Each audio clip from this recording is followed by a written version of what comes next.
Have you wanted to share your faith in Jesus with other people, but you're not sure how? In this video, I want to give you an easy way to do that. And it's a method I've talked about in my book that'll be coming out on November 17th. It's called Bridges of Love and Understanding: How to Bring the Message of Jesus to Muslims and everyone else too. It'll be available on Amazon, so look for that coming out soon. And now I'm going to share an interview that my church recently did with me about listening evangelism and how to do it. Here it is. Today, we're going to share with you the easiest, most natural way of sharing your faith.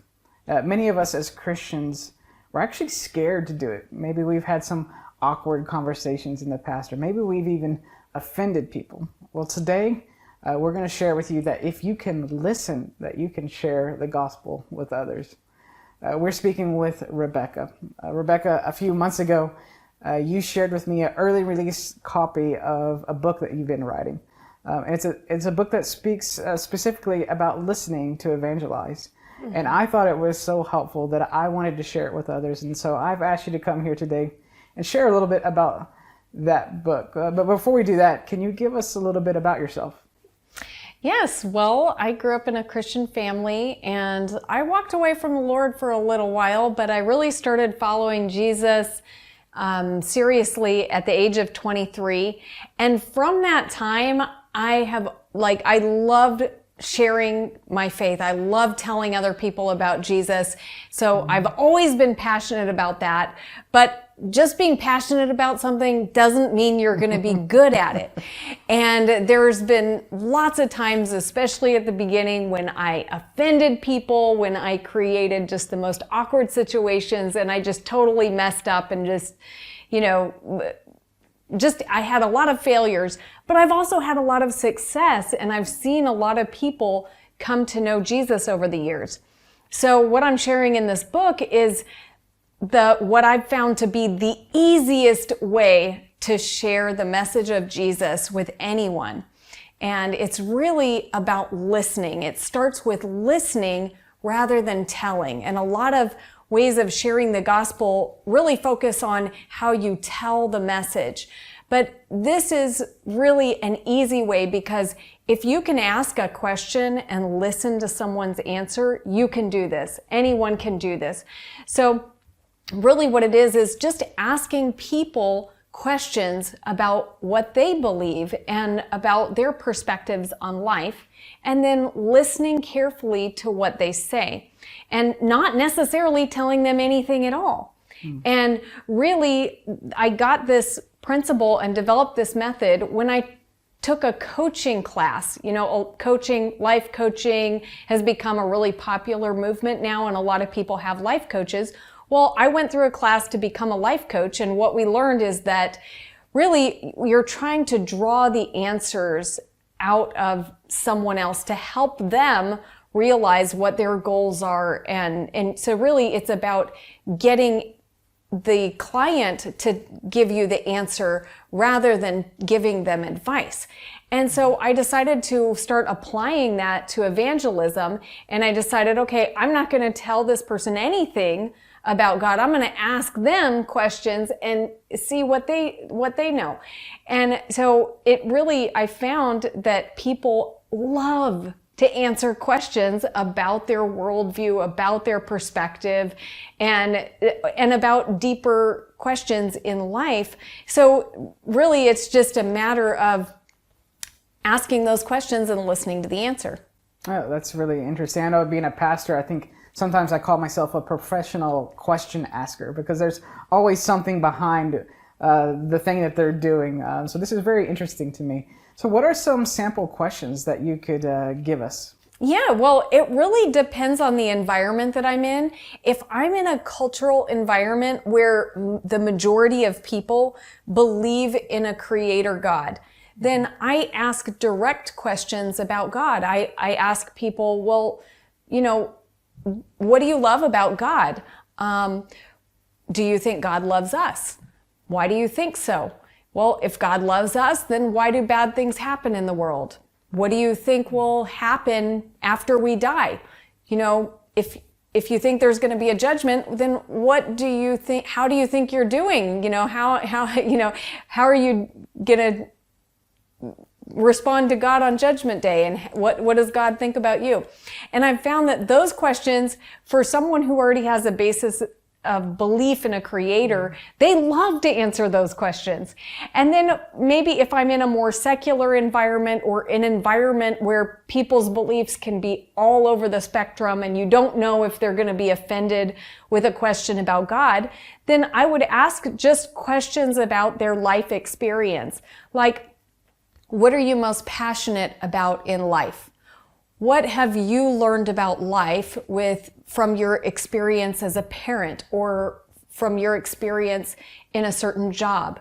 What do you want people to remember about you after you die?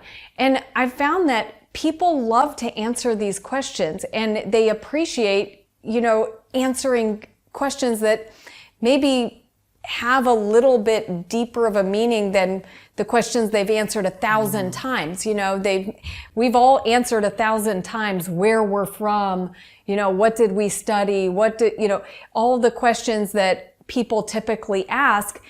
And so people of any perspective love to share these perspectives. So, and those kind of questions may not lead to a spiritual conversation, but you'll be surprised how often they do. So, and even if it doesn't lead to a spiritual conversation, that's fine, because really it's an act of love. Just when you listen to someone else, when you really listen to them and you value what they're telling you, that's an act of love. And so that is a way of communicating the message of Jesus to them. Even if you never get to tell them directly the gospel, you're still showing the love of Jesus just by listening. And often, those questions that you ask people, they're going to turn back to you. So you will have the opportunity to share about Jesus. Yeah, I love that. It shows love and it shows care to people, even if it doesn't turn to a spiritual conversation. Yeah. Well, in your book, you have 5 principles to help guide these conversations about listening. So can you tell us a little bit about those principles? Yes. So principle number 1 is the goal is to learn. So your goal is to learn from the person. So even though you have the hope of being able to share the message of Jesus, drop that agenda and just make your agenda, your goal, to learn from the person. Learn about their perspective on life. Learn about their worldview.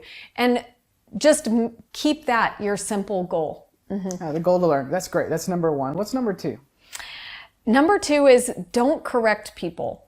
They're going to share a perspective and it's probably might be different than yours. So no matter what their perspective is, this is not the time to jump in and correct their perspective or say, well, actually it's like this.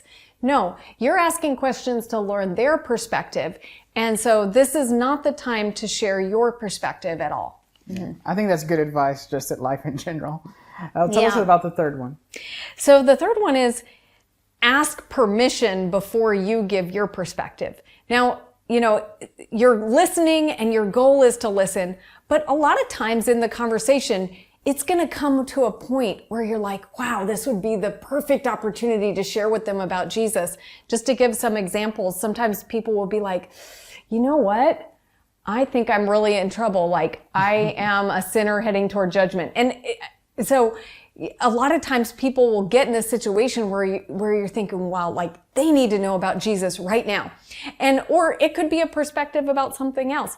Well, if you want to share your perspective, then before you do it, ask their permission. So for example, I might say, well, I'm a Christian. Do you know what Christians believe about that? Can I share with you what Christians believe about that? So that way I'm getting permission from the person before I share what I believe. And that, makes them feel like I'm not forcing my ideas on them. I'm not shoving my ideas down their throat. I'm just, getting their permission before I share. And most people are comfortable with that.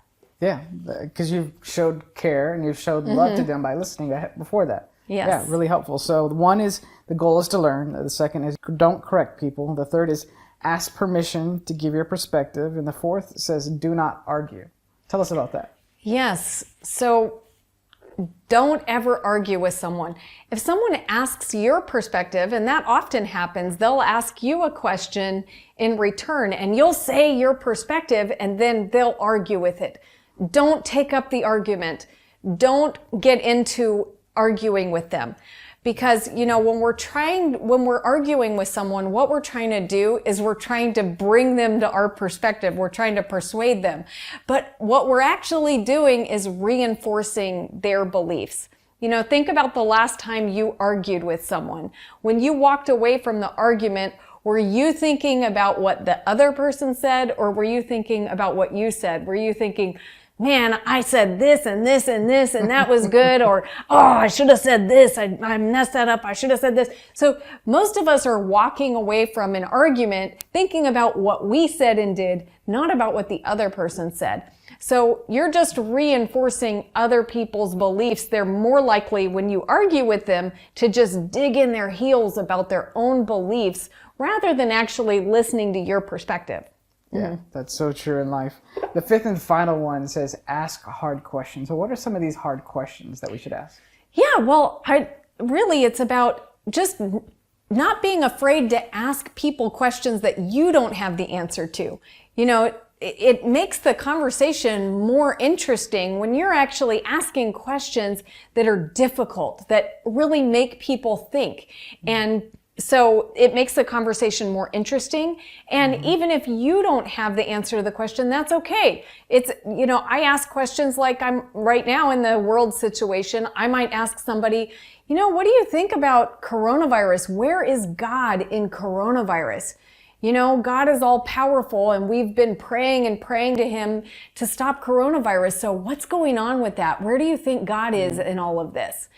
And right now, I don't have the answer to that question. So that's a difficult question for me. And they may not have an answer to that, but it might make them think about, their view of God or their view of the world.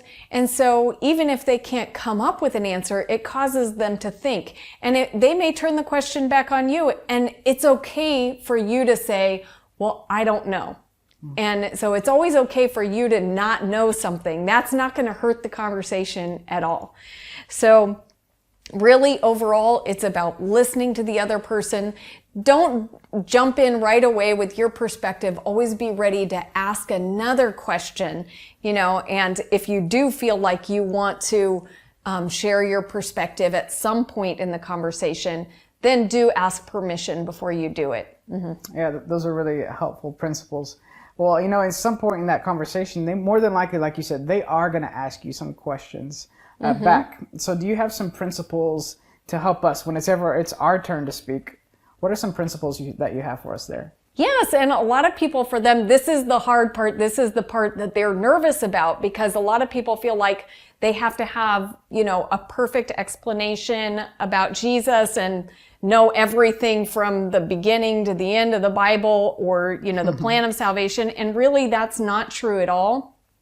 The gospel can be shared very simply in one sentence. You can, if somebody asks you directly about your spiritual belief or your belief in Jesus, you can just say, I believe that Jesus died on the cross to save us from sin and death. That's just one sentence.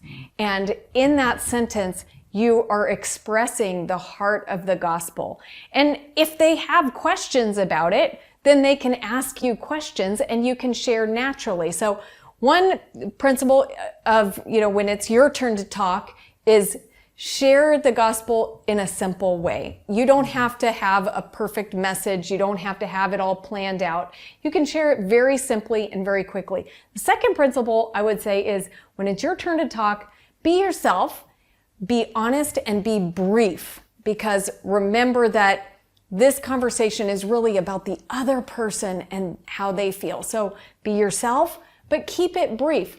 Don't turn and make the whole conversation about you and your perspective. Answer honestly and quickly, and then turn the conversation back to the other person. So, and then the third thing is just to be ready to share stories of what God has done in your life. God has done so many things in all of our lives, and often people really respond when you just share what God has done in your life. And that can be the most natural thing in the world. It doesn't have to be like, super planned out or anything. It can just be done very easy and naturally. Yeah, that's really helpful for me. I've had a lot of these conversations because people ask me, well, why did you quit being a pilot to become a pastor? And then how did God tell you that? They're curious. And so I'm just telling of how God spoke in my life, and it's opened up many conversations because of that. Yes. So that's very helpful. Well, it's one thing to be able to give all the principles and give some example questions, but I know when reading your book, what really helped me was to read the conversations that you had with someone else, and how this actually looked in a real life scenario.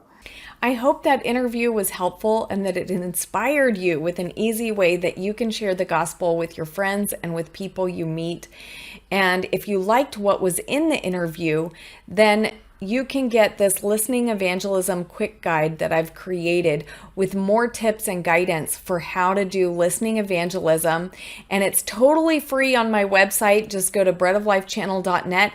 You can get it for free, and I'll put that link in the description. Don't forget that my book is coming out November 17th. I hope you'll get a copy of it. Thanks, and God bless you. His own self for heavenly